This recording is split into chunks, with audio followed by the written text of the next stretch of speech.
মধ্যবিত্ত ঘরের বউ হয়ে কোনো বিলাসিতা না করে একা হাতে সংসার সামলিয়ে করলাম অতিথি আপ্যায়ন। নমস্কার, শুভ সকাল, সবাইকে জানাই অনেক অনেক স্বাগত আমার ছোট্ট পরিবারে। আমি পিঙ্কি ত্রিপুরা থেকে বলছি। আশা করছি হয়তো সবাই ভালো আছো আর আমিও ভালোই আছি। ভালো না থাকলেও কিন্তু থাকতেই হবে। আমাদের হাউসওয়াইফদের শরীর কখনো খারাপ থাকা যাবে না। খারাপ থাকলেও সেই শরীরকে ঠিক করতেই হবে তাড়াতাড়ি, যাতে সংসারটাকে ঠিক রাখা যায়। এই যে দেখো কত সকাল উঠে পড়েছি। তো উঠেই তো মা ভূমিকে স্পর্শ করলাম ঠাকুর নমস্কার করে। এই যে ঠাকুরের ঘরটা, দরজাটা খুলে দিলাম।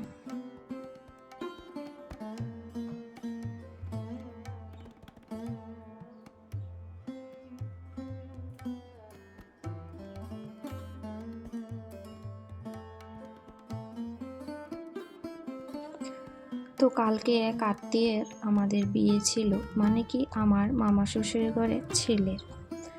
তো যে মেয়েটার সাথে বিয়ে হবে ওর বাড়ি কিন্তু আমাদের এইদিকে, মানে আমার বাড়ি থেকে ধরো অনেকটাই দূর, কিন্তু এইখানে।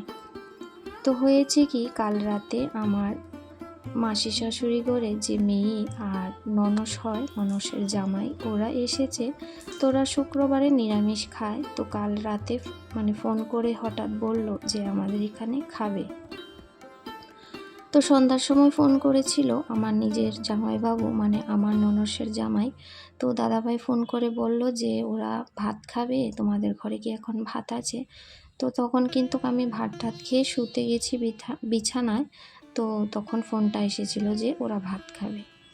তো তার আগে সন্ধ্যের সময় ফোন করেছিল যে ঘুমানোর জন্য আসবে সবাই, কিন্তু ভাত খাওয়ার কথা তখন কিন্তু হয়নি, আমি জানতাম না।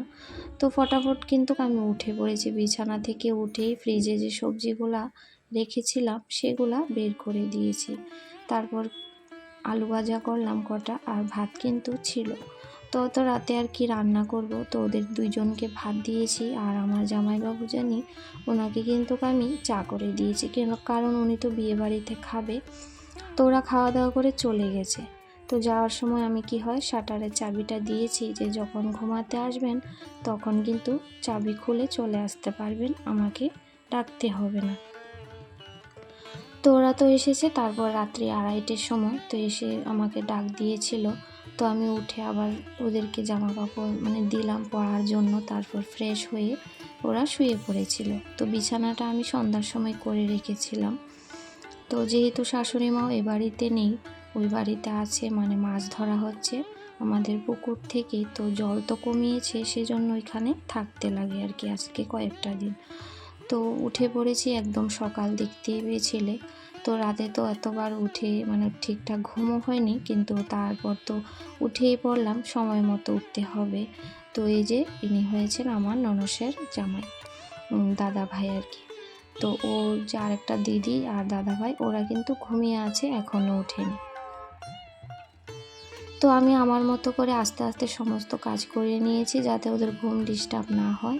তো স্নান করে চলে এসেছি, এখন কিন্তু ঠাকুর সেবাটা দিয়ে দেব। তো এভাবেই কিন্তু একা হাতে সমস্ত কাজগুলি আমি একের পর এক গুছিয়ে নিচ্ছি। তারপর ওদেরকে সকালের চা নাস্তা, তারপর খাওয়া দাওয়া করিয়ে দেব। কারণ আরেকটা যে জামাইবাবু আছে, দিদিটা, ওরা কিন্তু অনেক বছর ধরে আমাদের বাড়িতে আসেনি। তো ওরা বলছিল চলে যাবে সকাল সকাল, তো অফিস আছে, অফিস টাইমে যেতে হবে আর কি, চাকরি করেন উনি। তো বললাম ঠিক আছে, যা হয় সকালে এক মুঠো ভাত খেয়ে যাবেন। তো বলছিল হ্যাঁ ঠিক আছে।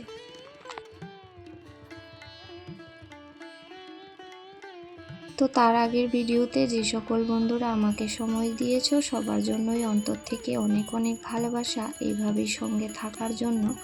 তো যাই হোক, আমি কিন্তু এখানে ঠাকুর সেবাটা দিয়ে দিচ্ছি।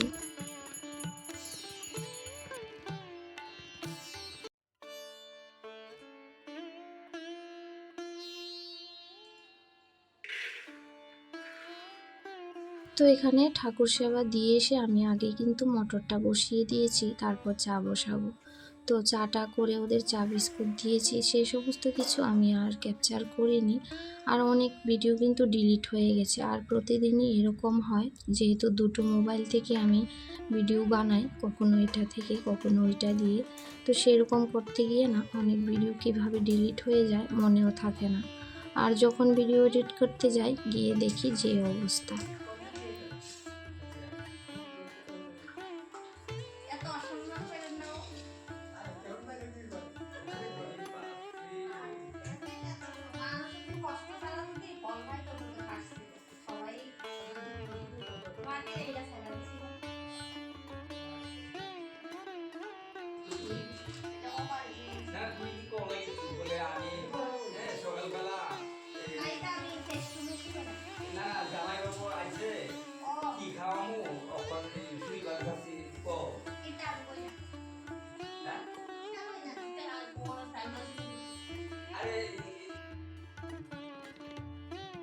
তো তোমরা শুনতেই পেয়েছো আমাদের মাতৃভাষা, যে ভাষায় আমি কথা বলি আমাদের ত্রিপুরাতে, মানে গ্রামের এলাকায়।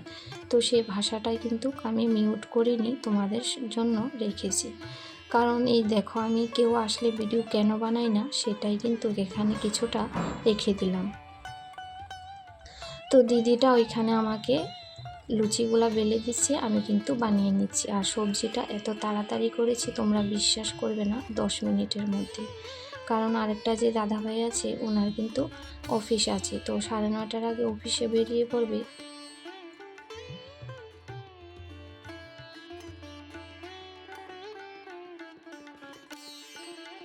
তো ওইখানে আবার ওই বাড়িতে যাবে, সেই জন্য কিন্তু তাড়াতাড়ি করে লুচি তরকারিটা করে দিয়েছি। তো তারা খেয়ে চলে গেছে। তো আগে তো চা বিস্কুট দিয়েছিলাম। তো তারপর এখানে সমস্ত বাসন ধুয়ে নিয়েছি, রান্নাঘরটা একটু পরিষ্কার করে নিয়েছি। নাস্তা পানি করার পরে কতটা বাসন হয়, 4 কাপ, মানে সব কিছু আমি ধুয়ে নিয়েছি। তারপর এখানে যে তেলটা ঢেলে নিলাম। তো সমস্ত কাজই কিন্তু আমি একা হাতে করছিলাম। আর ওরা কিন্তু ভাত খেয়ে যাবে বলেছে যে তাড়াতাড়ি করে কিছু একটা রান্না করো, বেশি কিছু করতে হবে না, মানে একটা ডাল ভাজা করে দিলেই হবে, অত কিছু খাবে না। তো মাছ তো আমাদের ওই বাড়িতে ধরা হচ্ছে, তো মাছ কিন্তু নিয়ে আসছিল অনেকগুলি, সে মাছ রান্না করেছি, ভাজা করেছি। তো সেই সমস্ত ভিডিও কিন্তু ডিলিট হয়ে গেছে।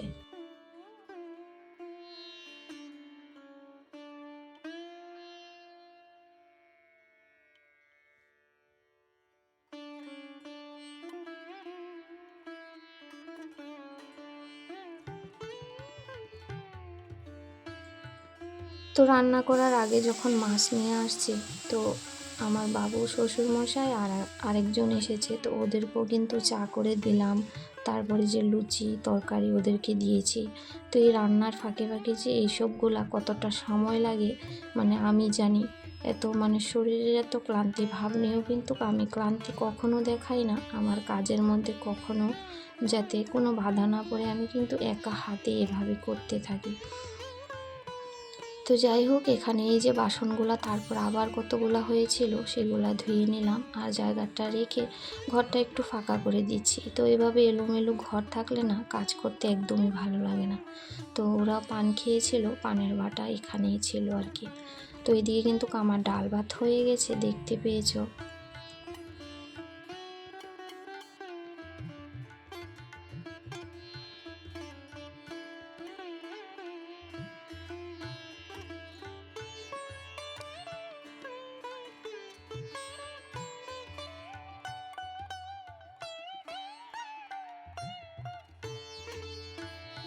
তো এই যে ওরা কিন্তু খেয়ে চলে গেছে। তারপরে কিন্তু কুমড়ার ডাঁটা এনেছিল। তো আগে এনেছিল কখন রান্না করব। তো দিদিটা কুমড়ার ডাঁটা খুবই পছন্দ করে। তো মাছ দিয়ে রান্না করেছি, আর সমস্ত রান্নাঘর কিন্তু ক্লিন করে নিয়েছি। তো সবার খাওয়া হয়েছে। তো এখন আমি আমার ছেলে খেয়ে নিয়েছিলাম।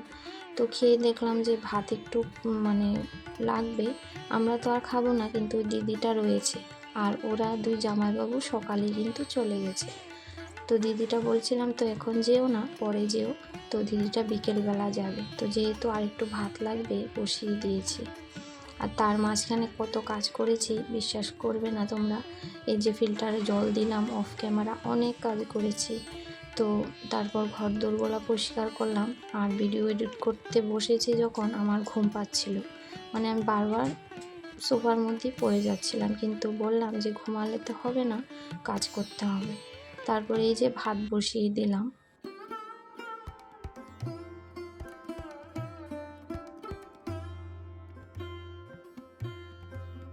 তারপর এই যে কাজের মধ্যে আরও কাজ। ভগবান বলে যেদিন কাজ থাকবে, পরিশ্রম থাকবে, সেদিন আরও কাজ বেড়ে যায়। তো এগুলো শুক্রবারে ধুয়েছি, জিরে ধনেগুলা বৃষ্টির কারণে শুকাতে পারিনি। একবার নিয়ে যাচ্ছি আবার আনছি, এই রৌদ্র এই বৃষ্টি, তারই মধ্যে এতটা পরিমাণ হাওয়া আমার কিন্তু একদম মনে ছিল না।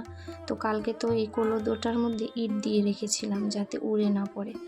এতটা পরিমাণ হাওয়া পড়েছে যে ধনেগুলা সবকটাই নিচে পড়ে গেছে।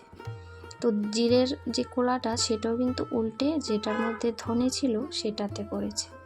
তো আর কি করব, এখন জিরেগুলা তো পরিষ্কারই আছে, তো ধনেগুলা এখন ভালো করে ঝেড়ে নিচ্ছি, যতটা যাবে যাবে। তারপর কিন্তু আবার এগুলাকে ভিজিয়ে রাখবো, ধুয়ে দেব, তাহলে আবার পরিষ্কার হবে। তো পয়সা দিয়ে জিনিস আনা, সেটা তো ফেলতে ইচ্ছা করে না, তাই না? কতটা পরিমাণ যে 250-300 গ্রাম হবে, যেটা আমার 1 মাসের উপরে যাবে। তো এখানে এই যে দেখো ভিজিয়ে রেখেছি, পরিষ্কার কিন্তু হয়ে গেছে। যে মাটিগুলা ছিল সেগুলা কিন্তু নিচে পড়ে গেছে। আর এখন রেখে দেব, এখন মাত্র ভিজিয়েছি, তো অনেকটা সময় পরে আবার ছেঁকে দেব। এই যে দেখো মাটিগুলা নিচে পড়ে গেছে।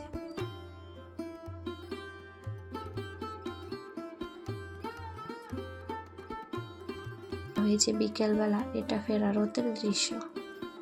তো আমার কপালে এবার জুটলো না, যেহেতু আমার এখানে প্রথম রথের মেলা হয়েছে, না প্রথম যেতে পেরেছি না ফেরারতে যেতে পারলাম। তো আমার ভাগ্যটা এরকম হয়ে গেছে, অনেক দিন ধরে কোথাও যেতে পারছি না। তো যেতে চাইলেও এরকম মাথা যন্ত্রণা করছিল। তারপর কিন্তু আমি একটু শুয়েছিলাম, তখন এই রথটা টানা হচ্ছিল। তো যাই হোক, আজকের ভিডিওটি এখানেই শেষ করছি। সবাই খুব ভালো থেকো, সুস্থ থেকো। আগামী দিন আবারও ফিরে আসবো নতুন ভিডিওর সাথে।